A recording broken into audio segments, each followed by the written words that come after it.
கோவையில் உள்ள நொய்யல் ஆற்றில் தூர்வாரும் பணியை அண்ணா ஹசாரே, நடிகர் சூர்யா ஆகியோர் தொடங்கி வைத்தனர். கோவை மாவட்டத்தில் மேற்கு தொடர்ச்சி மலையின் தெற்கில் உருவாகும் இந்த ஆறு திருப்பூர், ஈரோடு, கரூர் மாவட்டங்கள் வழியாக ஓடி நொய்யல் கிராம பகுதியில் காவிரியில் கலக்கிறது. ஆனால் இந்த ஆற்றில் கழிவுநீர் கலந்து அசுத்தமானதால் தூர்வாரும் பணி தொடங்கியுள்ளது. இதற்கான நிகழ்ச்சியில் அண்ணா ஹசாரே, நடிகர் சூர்யா உள்ளிட்டோர் கலந்து கொண்டனர். அப்போது நாட்டின் பல்வேறு புனித நதிகளிலிருந்து கொண்டுவரப்பட்ட நீர் நொய்யல் ஆற்றில் ஊற்றப்பட்டது.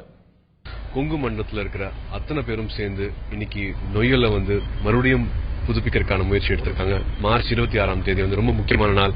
மாண்புமிகு ஐயா அண்ணா ஹசாரே அவர்கள் துவக்கி வச்சிருக்காங்க. இவ்வளவு பேர் வந்திருக்காங்க. கரூர், திருப்பூர், ஈரோடு மாவட்டத்திலிருந்து, கரூர்ல இருந்து எல்லாருமே சேர்ந்து வந்திருக்காங்க. அது ரொம்ப சந்தோஷமா இருந்தது அந்த மக்களை பாக்குறதுக்கு. நிறைய குழந்தைகள் வந்துட்டு இருந்தாங்க. குழந்தைகள் பார்க்கும்போது ரொம்ப சந்தோஷமா இருந்தது. ஏன்னா அவங்களுக்காக பண்றோம், குழந்தைகளுக்காக பண்றோம். இயற்கை நிறைய சேதப்படுத்திட்டோம். அதை மறுபடியும் சரிப்படுத்துறதுக்கான நாள் வந்தாச்சு. அதுக்கான முயற்சி, இது பெரிய முயற்சி.